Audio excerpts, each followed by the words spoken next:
마가복음 강의 32번째 시간입니다. 오병이어의 생명의 떡이라는 제목의 말씀을 가지고 오늘 함께 은혜 받기를 원합니다.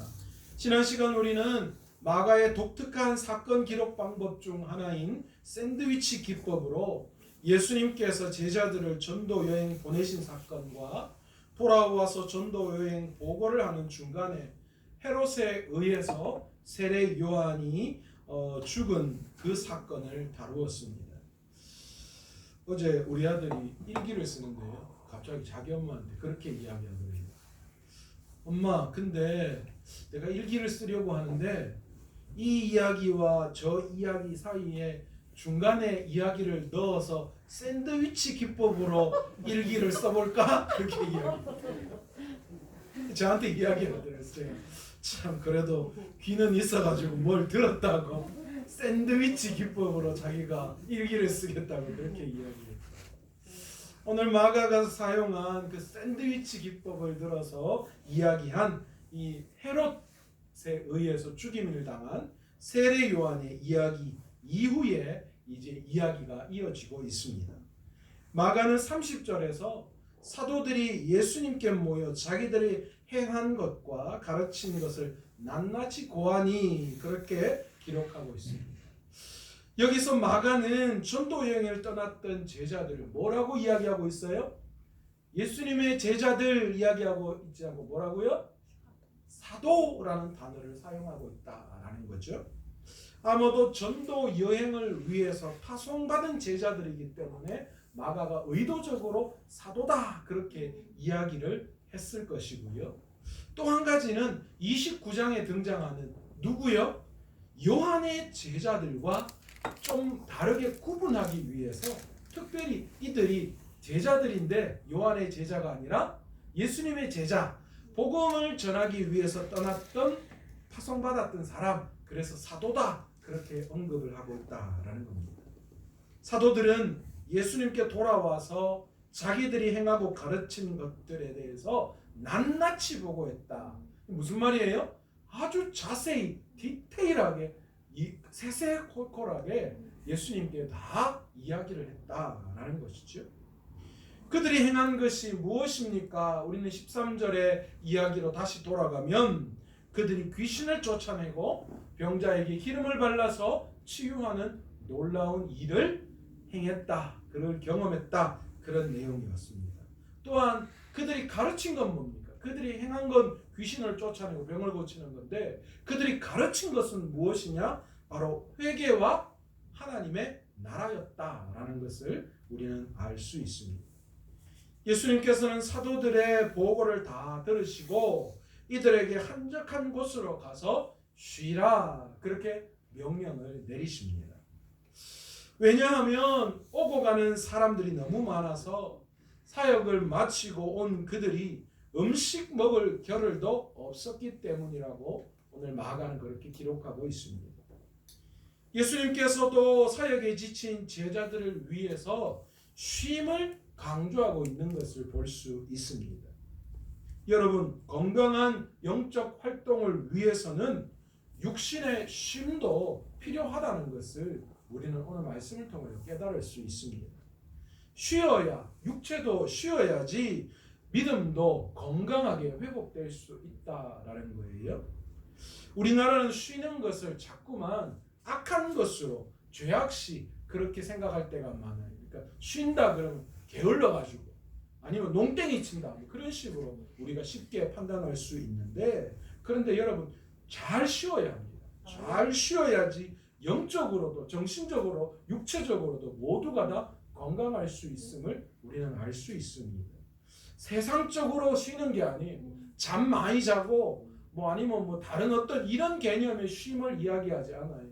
충분한 하나님 앞에서 우리가 충분한 육적인 쉼도 영적인 이 믿음의 회복을 위해서 반드시 필요하다라는 것을 우리는 깨달을 수 있습니다.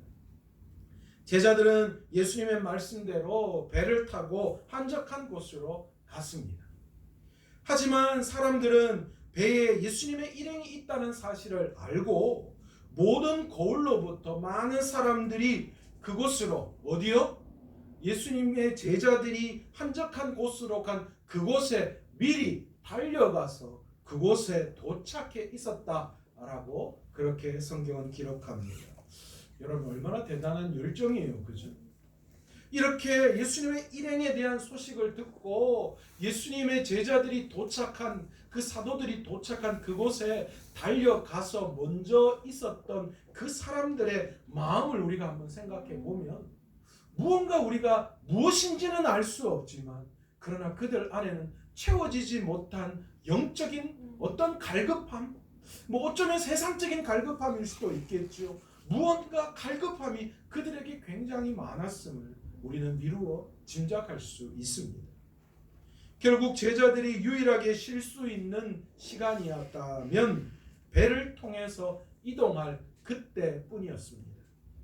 그런데 34절에 보시면 이런 무리들을 보시고 예수님께서 어떻게 여기셨다라고 기록하고 있습니까? 34절에 그 목자 없는 양 같음으로 인하여 불쌍히 여기사 이에 여러 가지로 가르치시더라. 그렇게 이야기합니다. 무언가 갈급함을 통하여서 그렇게 먼저 도착해서 예수님의 일행을 기다리고 있는 그들을 본 예수님께서 그들을 목자 없는 양같이 여기셨다. 그렇게 불쌍히 여기셨다. 그렇게 말씀하고 있지요.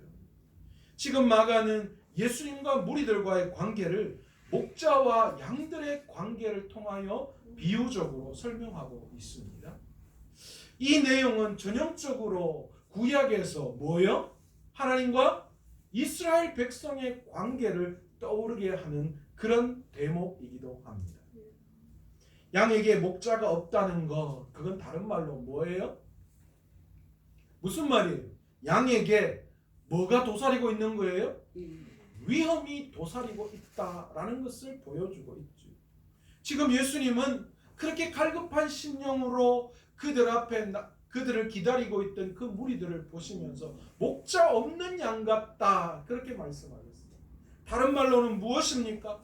무언가 그들 속에 위험한 것들이 있다라는 것을 감지하고 계셨다라는 것입니다.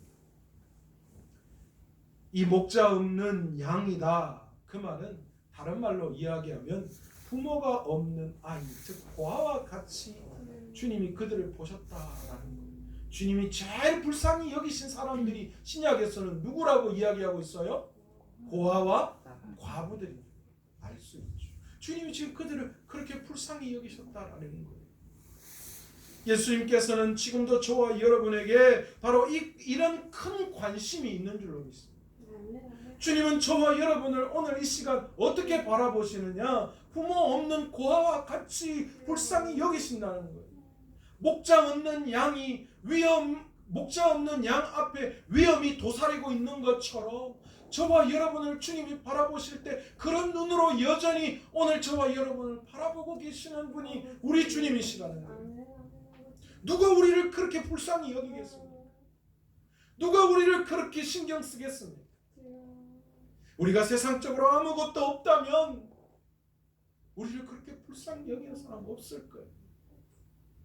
어쩌면 우리를 보고 손가락질하는 것이 전부일 수도 있지. 우리의 아픔을 보고 우리의 어려움을 보고 우리의 고통을 보고 진정으로 우리를 걱정하시고 불쌍히 여기실 분은 오직 예수 그리스도밖에 없는 줄로 믿습니다. 아멘, 아멘. 예수님께서는 그런 무리들에게 하나님 나라에 대한 복음에 대해서 여러 가지를 가르쳐 주십니다. 놀랍지 않습니까? 예수님께서는 귀신을 쫓아내고 병을 고치시는 그런 일도 중요하게 여기셨지만 그러나 그것보다도 더 중요하게 여기는 것이 있으셨습니다. 그게 무엇입니까? 회개를 촉구하고 하나님의 나라에 대해서 가르치는 것이었습니다. 오늘 주님께서 동일하게 저와 여러분을 불쌍히 여기시면서 오늘 저와 여러분에게 무엇을 말씀하고 계시느냐?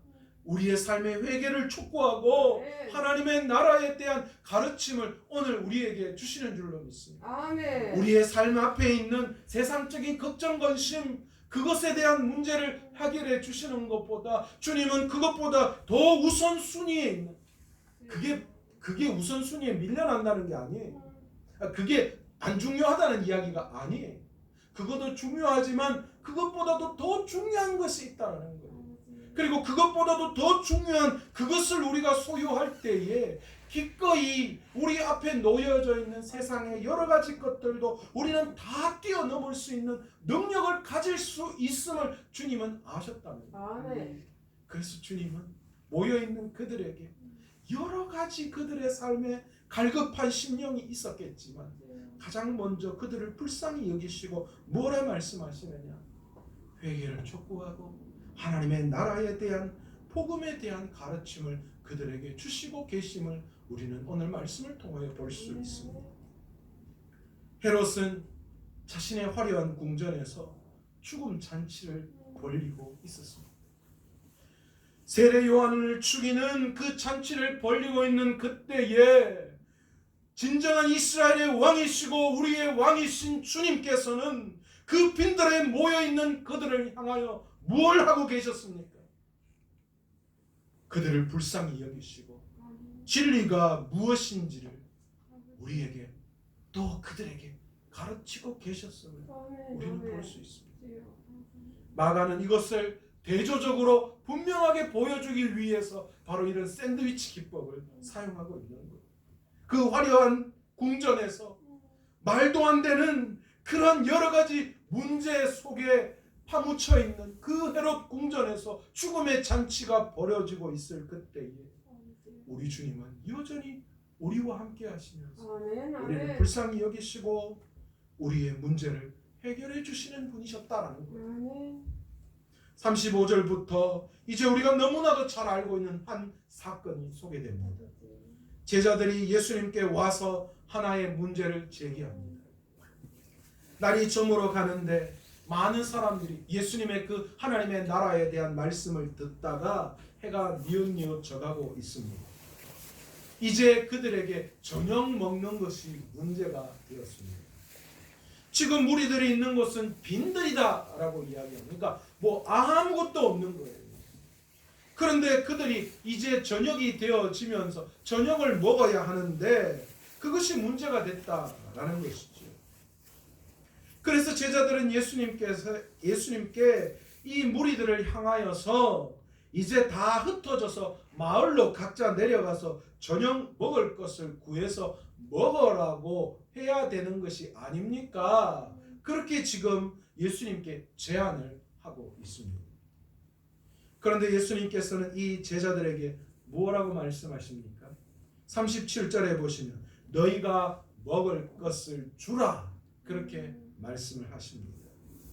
그랬더니 제자들이 무엇이라고 대답하고 있습니까? 37절의 후반부에 예수님 우리가 가서 200데나리온의 떡을 사다 먹이니까 질문으로 대답을 합니다. 너희가 먹이라고 하니까 제자들이 뭐라고 합니까? 이 사람들 먹이려면 최소한 200데나리온이 필요한데 우리가 그 200데나리온 가지고 떡 사갖고 와서 먹여야 됩니까? 그렇게 이야기한 거예요. 자, 여기서 200데나리온, 한 데나리온은 뭡니까? 하루 일당이에요. 장정이 하루 일한 일당. 오늘로 따지면 한 10만 원 칩시다. 그러면 200데나리온은 얼마입니까? 예, 2천만 원. 2천만 원이나 되는 돈이었다는 거예요. 그 당시 2천만 원 상당한 돈 아니었겠어요? 그러니 2천만 원이나 들여서 빵을 사가지고 와서 이들의 저녁을 준비한다. 여러분 이게 가능한 일일까요? 돈도 돈이지만 사실 어디 가서 그때 기술로 뭐 빵 공장에 있어서 찍어내는 것도 아닌데 그렇죠? 어떻게 이 2천만 원어치의 빵을 구해 올 수 있었겠습니까? 그러니 이 말은 결국 제자들의 이 질문은 다른 말로 어떤 대답입니까?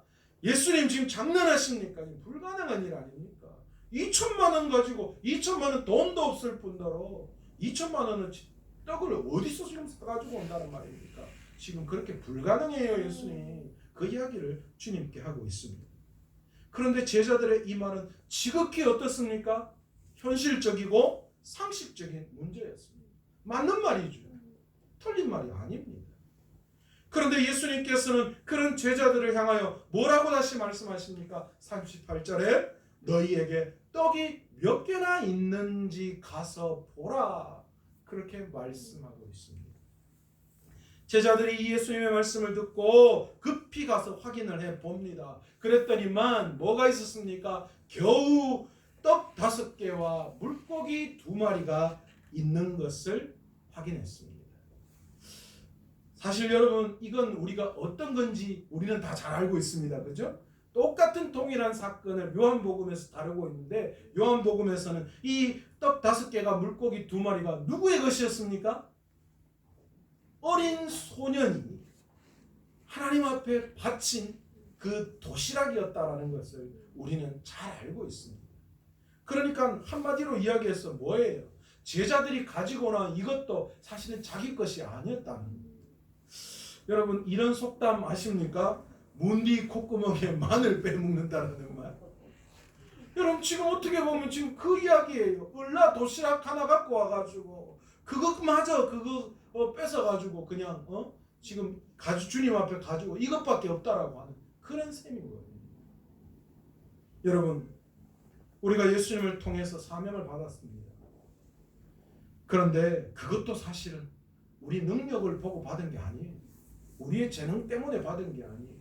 주님이 우리를 지명하여 부르셨고 주님이 우리에게 사명을 주셨기 때문에 그 사명을 감당하는 자가 될 수 있었던 거예요. 제가 여기 서 있는 건 제 능력이나 제 자질이 아니에요. 제 힘으로는 여기 설 수 없어요. 제가 감히 여러분 앞에 어떻게 하나님의 말씀을 대언할 수 있겠습니까? 하나님이 저를 세워주셨기 때문에 감히 제가 여기서 여러분들에게 말씀을 전할 수 있는 거예요. 그러니까 제 능력이 아니라 순전히 다 뭐예요? 주님이 하신 거예요. 아멘. 주님이 저에게 그 능력을 뺏어 가신다면 저는 아무것도 아니라는 거예요. 또한 우리는 오늘 제자들이 예수님께 가지고 나온 것조차도 그것도 고작 오병이어밖에 되지 않는다는 것을 알 수 있습니다. 그것도 자신의 것들이 아니었어요. 그러니 우리는 엄밀히 말하면 사실 우리가 가진 게 뭐라는 거예요? 아무것도 없다는 거예요. 가진 것도 없고 능력도 없고 아무것도 없습니다. 그러나 우리 주님의 손에 우리가 들리면 놀라운 일들이 일어나는 줄로 믿습니다. 아멘. 하나님께서 출애굽기 4장에 모세에게 뭐라고 말씀하셨습니까? 내 손에 가진 것이 무엇이냐 말씀하셨습니다. 모세에게 손에 가진 것 고작해서 지팡이였습니다. 보잘것없는 그 지팡이 하나. 그러나 그 지팡이가 하나님의 손에 들릴 때에 아무 능력도 없고 보잘것없는 우리들이 주님 앞에 들려질 때에 주님의 손에 붙들림 바 될 때에 귀하게 쓰임받게 되는 줄로 믿습니다. 아멘. 아멘. 아멘. 제자들이 가지고 나온 떡 5개와 물고기 2마리를 가지고 무엇이라고 예수님께서 말씀하셨습니다. 그 떡 5개와 물고기 2마리를 가지고 제자들에게 주님이 그것을 들고 제자들에게 뭐라고 말씀하시느냐? 39절에 보시면 모인 사람들을 푸른 들판 위에 각각 때를 지어 앉게 하라 말씀하셨습니다. 그랬더니 사람들이 100명씩 50명씩 모여 앉았습니다. 그런데 이 모여 앉은 게요, 사실은 우리가 히브리적 이 표현으로 이야기하면 이들이 지금 저녁 식사를 하기 위해서 사람들이 이렇게 무리지어서, 왜 우리 로마 이런 시대의 식사 장면 영화에 보면 이렇게 비스듬히 이렇게 반쯤 누워서 이렇게 걸터 앉은 그런 모습을 하고 있다라는 거예요.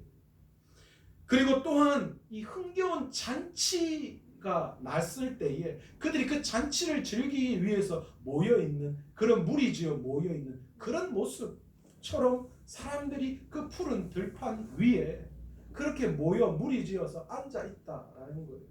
지금 뭐 하기를 준비하고 있는 거예요? 지금 저녁 먹기를 준비하고 있는, 다른 말로 잔치를 지금 준비하고 있는 그런 모습을 띠고 있다는 것이죠.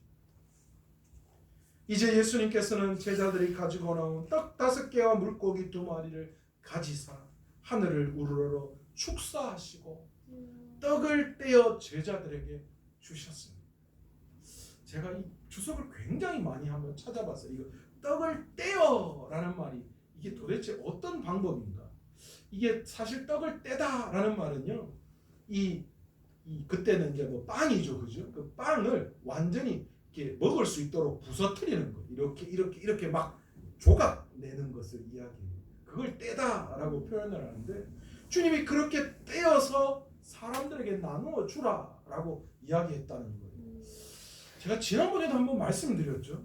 이게 도대체 어떻게 가능한 일인지.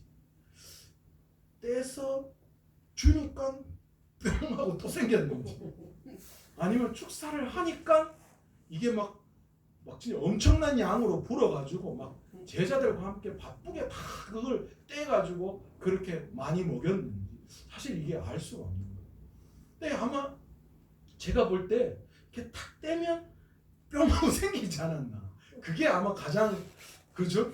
떼서 주셨다라고 하니까 이게 톡 떼가 주면 뭐 통 생기고 또 톡 떼가 주면 통 생기고 약간 그런 약간 만화적인 그런 게 아닌가.